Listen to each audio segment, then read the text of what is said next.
like a female bodybuilder, you're not going to be the top 10 or the top 5. You're going to be next to last. That should force you to move up. If you come in as a figure competitor, like same thing, that should force you to say, you know what, I'm not doing well in this division. So I either do two things: pull back on my training and try to drop some of its muscle, or just realize I have to go up. As your body is different, like women, that's why they keep making different divisions, because women have different body types. Men, we have this certain type. That's why that's only like 4 divisions, and and 212 is just all it is just smaller male bodybuilders.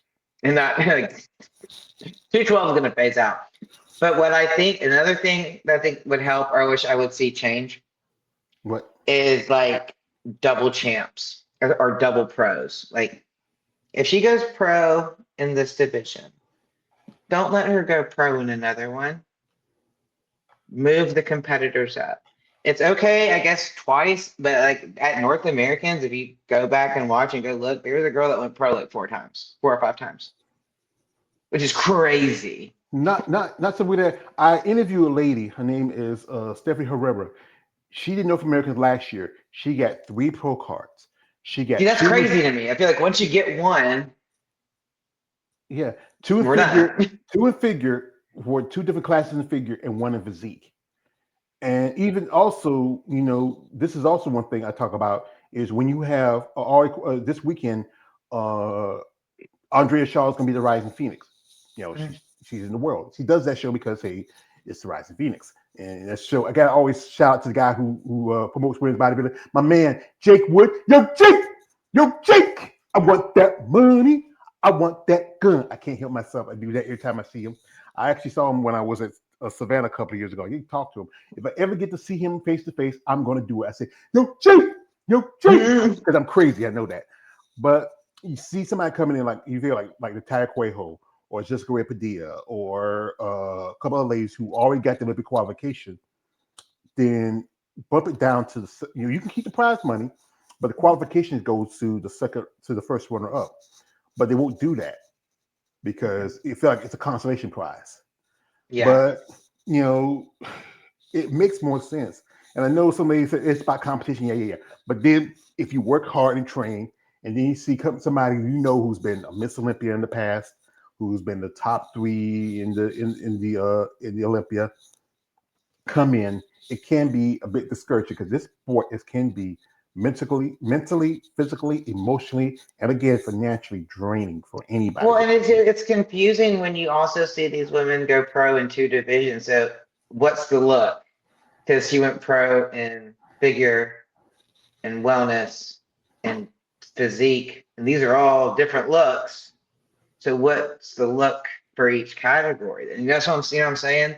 So it confuses a bunch of girls. Well, now what do I go for?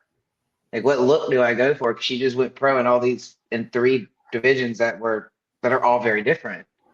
So I truly believe like once you go pro, like once that card is in your hand, you're not going to get a second one. Why would you get a second? Why do you need a second?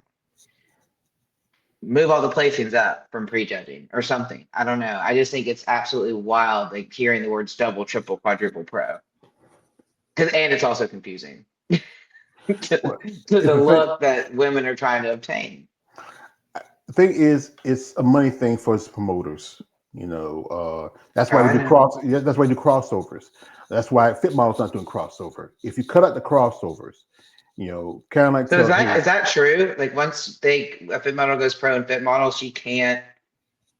Well, That's when what you I heard. compete as amateur, they probably can when you get the pro. But as an amateur, you can't do crossovers. Okay. But once you go pro, because I know a lady I interviewed a while back, I met her in Tampa. She's planning on, doing Fit Model. She actually does, and then she goes pro. She'll take the time off and then try to get the size for bikini. Okay. I know a lady who also interviewed a while back. She's making her debut at Rising Phoenix. She won her pro card in women's bodybuilding, and she won the overall in women's bodybuilding because there were only 5 competitors at the show, and she stepped in, and she also won her pro card in women's physique. That's sometimes you make that choice. You might do a division because this might be a division that gets you that opportunity. The Mhm. same lady, another lady I interviewed, she got a pro card at nationals about a couple years ago in physique, but she competed in women's bodybuilding because in women's bodybuilding they'll give you two pro cards in that class. Each Yeah. class in women's bodybuilding you only get one pro card in the class, but in the other division like physique, wellness, figure, bikini, the first top two would get pro cards, and she was second in her class to get a pro card.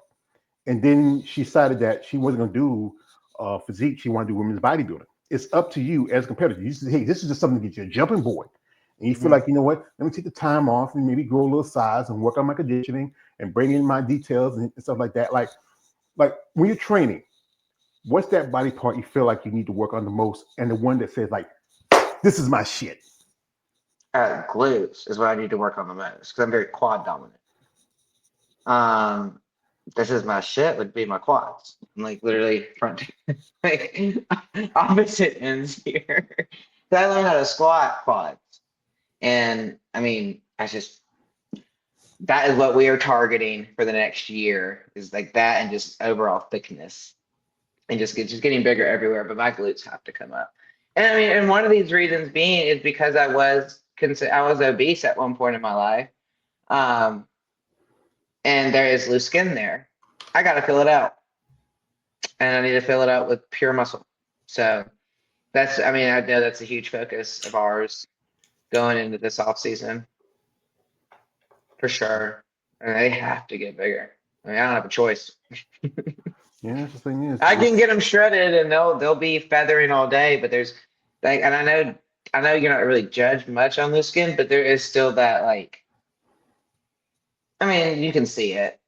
And I'm sure they would ideally like it all to be filled out and big and everything be tight in there. So, I mean, that's one of my biggest things that I yeah. know I want to do for sure.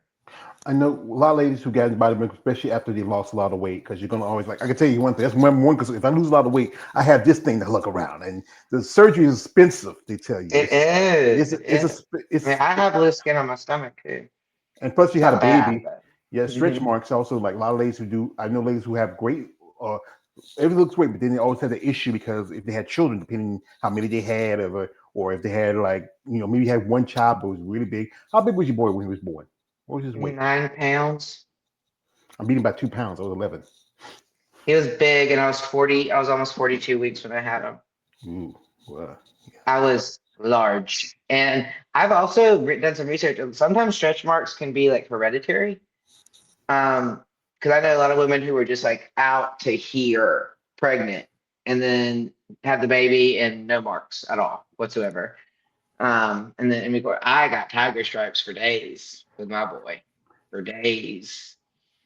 So, but tiger, they're tiger by the better. yeah. Tiger, tiger by the tail. We have a comment. Shout out to my man Alex. He's sticking in there. He says, Amanda, how is your chiropractor business been? So that's what you do. Also, you work for a chiropractor, right? Yes, I'm a chiropractic assistant. I am not a chiropractor myself. But he's the chiropractor and also a functional medicine doctor. So it's really cool. I get all my supplements there. But it's great. I love it. Absolutely love it. I get free adjustments all the time. Keep That's my good. body lined up. And it's just me and the doctor. So it's a family practice. I am the only employee. It's just Ooh. me. It's just me. And Um, you can set your hours too. but I mean, he is in full support of my bodybuilding career, and he just had to deal with me for a really long prep too. But yeah, he lets me eat whenever I want. I can vape in the office when no one's in there. Um, if I need time off, I get time off. I mean, I have unlimited PTO. Has he ever thought about sponsoring you for a bodybuilding show? I think him giving me my health supplements to keep me okay is his form of a sponsorship, to be honest with you. Yeah. Because he does like muscle testing. There's this machine called the Heart Zone Recorder that listens to the rhythm in the heart and it can pick up like on mineral deficiencies and stuff. So like he'll do that with me routinely, and then he'll write me this whole like he'll give me this whole like supplement regimen as far as you know B complex vitamins, liver health, kidney health, lipids, digestive enzymes, and everything to like medicinal herbs and like controlling the adrenals and all that stuff. So he makes sure I'm always stocked and good, and that stuff's expensive. Like these are like $50 to $60 a bottle, easy. like easy money, just like that. I mean, they're all, we don't have a bottle that's less than 40. So I get them all for free.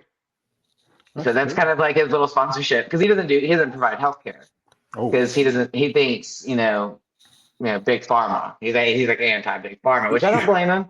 I get it, whatever. But I get great health insurance through my husband's company. So we're fine. But that's so he's like, I'm going to keep you healthy.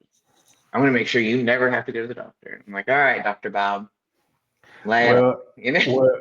Well, this afternoon I went to my doctor, and I got to be careful because I have an issue with my pacemaker. I go to my cardiologist every 2 times a year.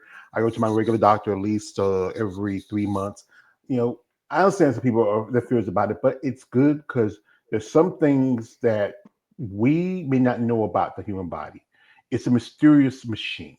There's so Oh, many it's things. wild. Yeah, it's so many things it's capable of, like giving birth, surviving trauma. I mean, it's just one of the God's greatest gifts to us as humans.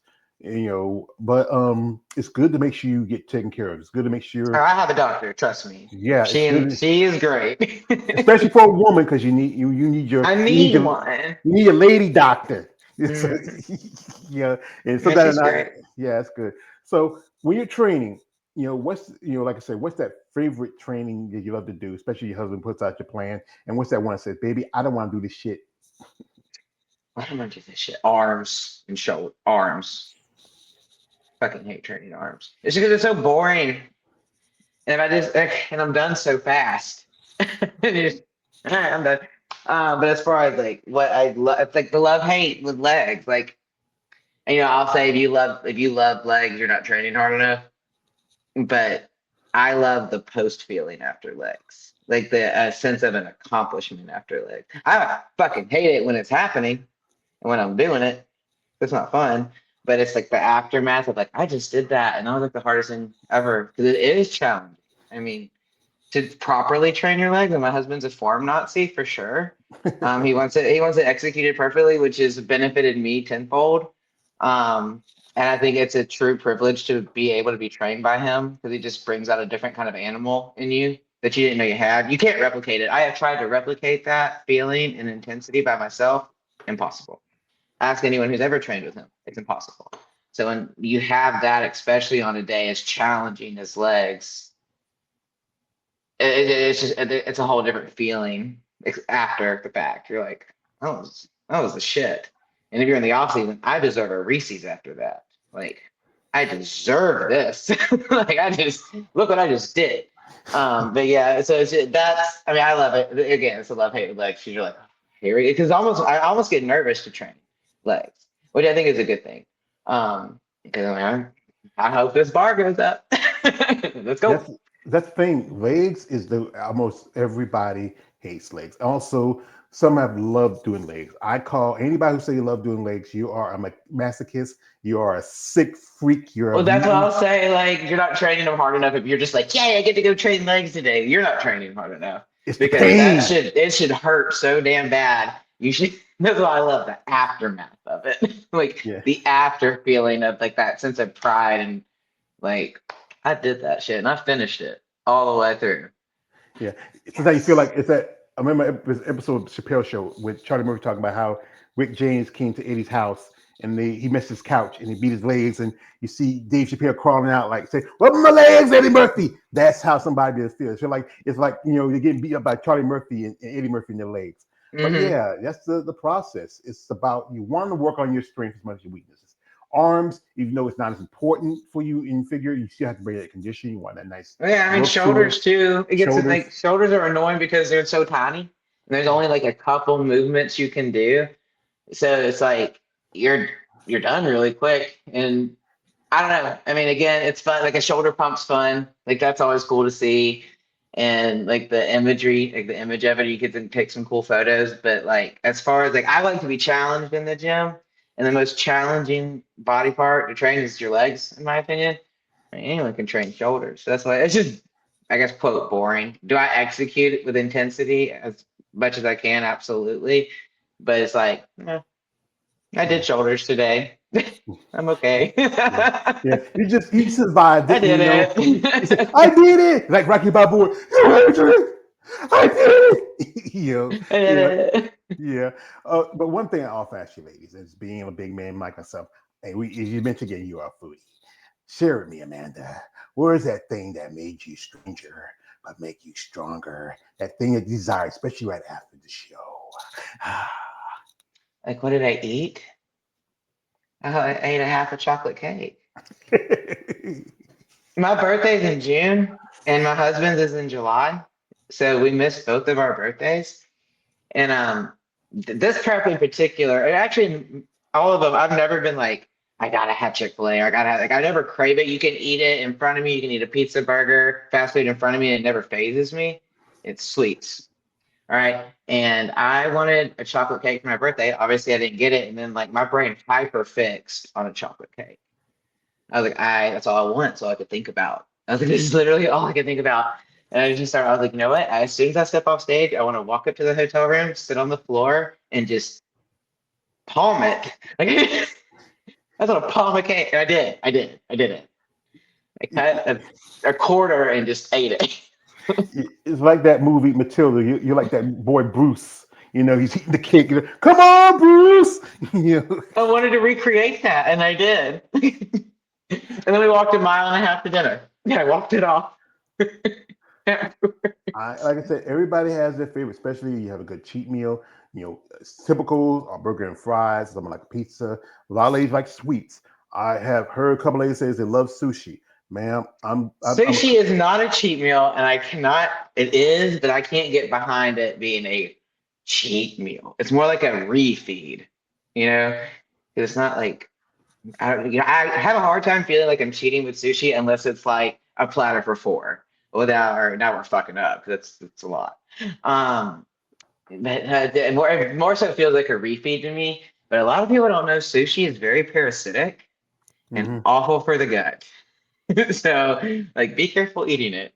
I love it. But as far as like doing it in a prep when our immune system is like in the gutter, stay away Well, because it will mess up. recently I had some ladies who competed at the Masters Olympia in Japan. They told me the best sushi is in Japan because they're really clean. They Oh, really for know how to. sure. Yeah, That's they real know food you. over there. Yeah, you don't want that sushi from the gas station, from Mm. Bucky or something like that. That's not real Okay, food. for example, my because my husband coaches like, as a side gig or as a passion project. We had one of our competitors go to Europe and she was worried about like the bread and stuff like that. I was like, no, you can like eat that bread because that's like it's real versus American bread, which isn't. And she ended up losing weight and she was eating all day. And she was eating pasta, drinking their wine, eating Italian food, like real Italian food, not processed American Italian food. Looked great. She looked absolutely great. Nothing changed. So like, yeah, Japanese sushi, I'm sure is so good for you. There's no way it's not. There's no way it's not. Yeah, one lady told me she was eating ice cream, and because she has issues with her gut, Mm. her ice cream was so good, she went and got another thing ice cream because it was something about it because it was so clean. And that's the thing is, that's the part about bodybuilding. You have to eat clean. You have to have. You just can't eat everything and anything. And you got to think about it. You got a teenager at home, and I know he's not gonna eat mommy and daddy's uh Sir, he has a snack box. He has a snack shelf that I gotta look at every day to see what I'm in prep. And he loves Pop Tarts. I love Pop Tarts. who doesn't. So he doesn't. So yeah, I mean, I'm so desensitized to his snack box at this point. But no, it does. It's one of those things. Right. But I'm one of those weird girl or female body, or I don't even think it's a female thing. I think it's just a bodybuilding thing. I like to bake and cook when I'm on prep for other people. Have you heard that before? Yes, I know, a lady. She also competed at the. Her name is Christine Ware. She's an IB Pro bodybuilder. She competed also at the Master Championships last month. She told me that when because she has her husband and her daughter, and she told me that she'll cook cakes and cookies and make them eat them in front of her. And I said, Christine, you're a sick woman. That is sick. I don't make anyone eat anything in front of me, but I enjoy preparing food for them. Because like I can't have it, so like you get to have it. I will vicariously live through you. Like I made my husband one year. I was on prep. I was getting ready to go do USA's, and for his birthday, I made him like these giant Oreo cupcakes with Oreo frosting in prep. Didn't lick the spoon or anything.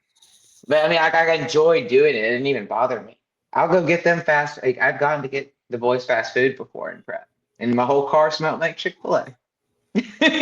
So, I, I, I that's know one of what the things. I know when I got there, it was like about lunchtime when I left the doctor's office, and there's this place down the road from it, and it's a Chinese buffet place. And I went and I got some. It was, I don't get to eat it too often. I try not to eat it too often, but I'm a Chinese loving whore. It just tastes so good. You eat it I good. love me some sesame chicken. I I, love takeout. chicken broccoli and little I love the my favorites also. But I remember my mom used to do this. She used to sometimes go over. There used to be a place where they did the chicken wings, and my mom cooked chicken pretty good, but they were just totally Something different. about it. Yeah, totally about it. Here we got my man. Shout out to my man Alex. He said this. Who doesn't like chocolate? Who doesn't? I mean, unless you got an Is it? allergy to it or you just not like chocolate. So, folks, we're not going to hold Amanda too much longer here. We do appreciate time and opportunity to get to talk to these ladies and share their stories. If you want to follow again, her link description is live. And also, people, you got to understand she's an NPC competitor. It's a expense to compete. If you're someone out there interested in sponsoring her, sponsorship does help. It covers the cost of travel, cost of entry fees, the cost of suits, the cost of this and that, everything involved with from tanning to hair to makeup. If you're someone who has an interest in sponsoring these athletes and helping them out in their process, reach out with genuine interest. But I don't want to hear this guy say, "Hey there, Amanda. Yeah, you're a cute little thing. You like playing football. How you like to play it? Ah, Shirts and skins."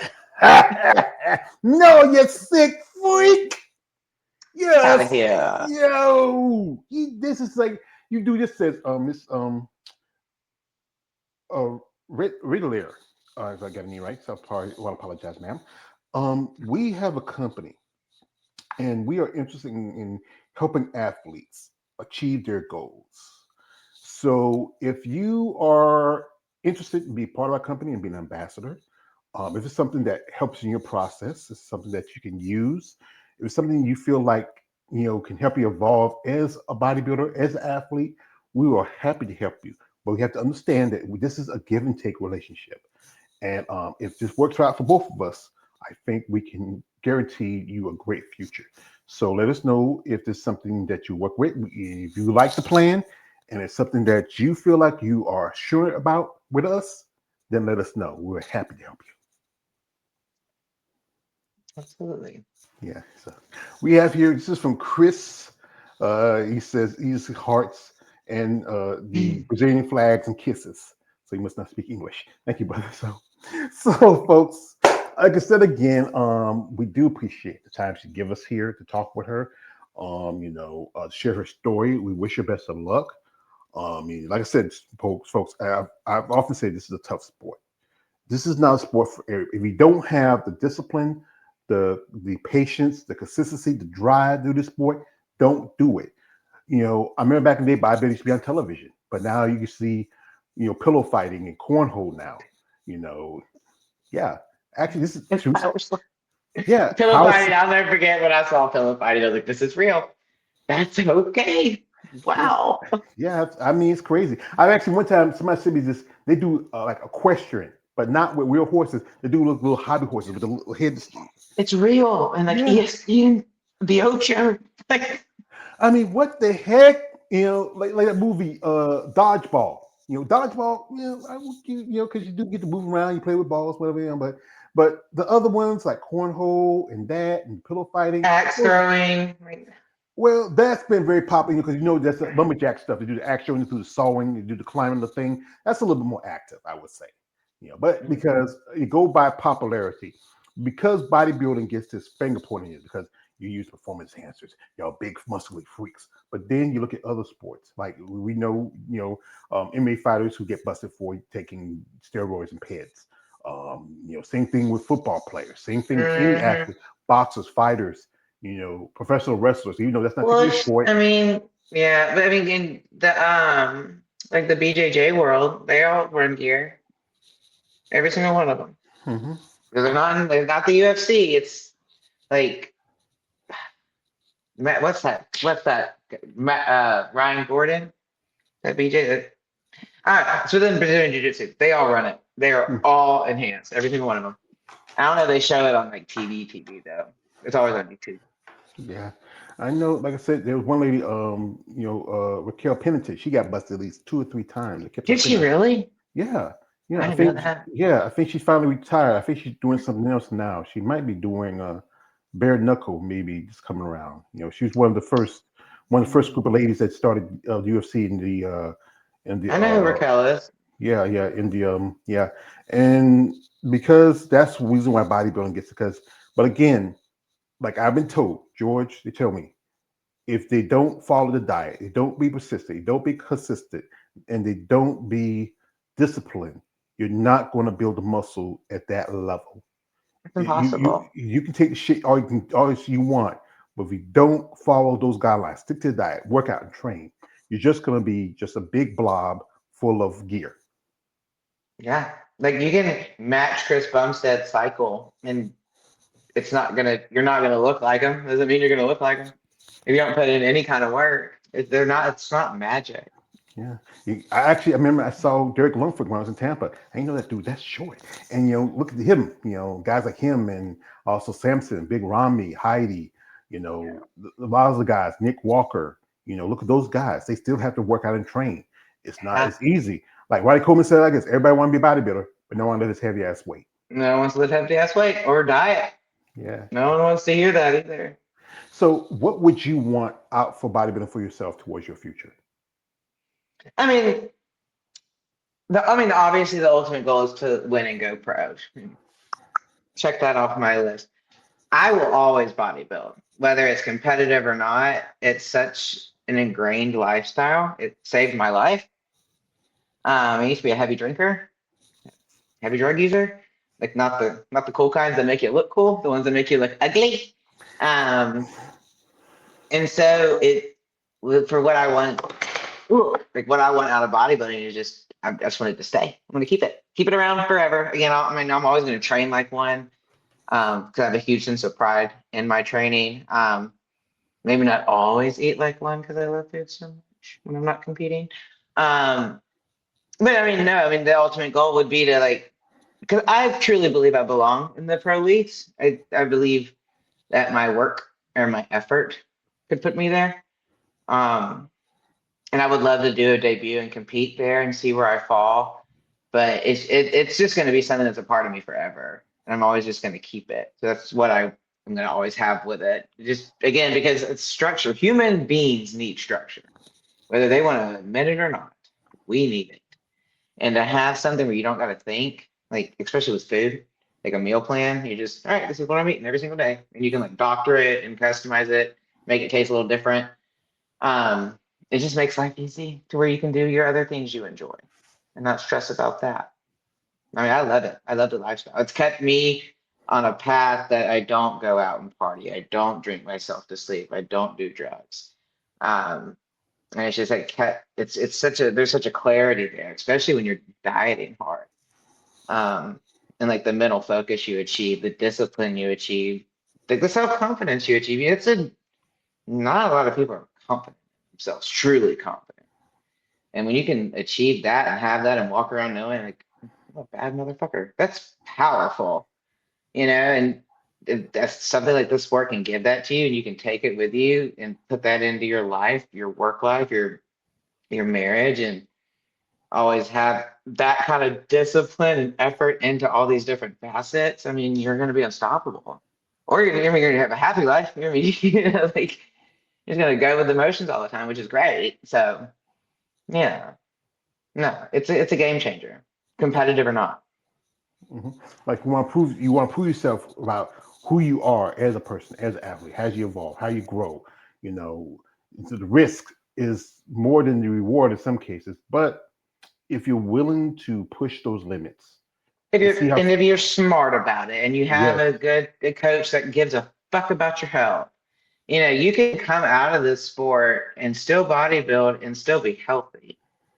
You just gotta do it right. You gotta actually give a shit. You gotta actually take the time to get healthy. And I feel like a lot of people are very impatient and they won't take that time to reverse damage because you can, or they won't take the time to realign their gut health, and they won't take the time to maybe fix their thyroid if something happens.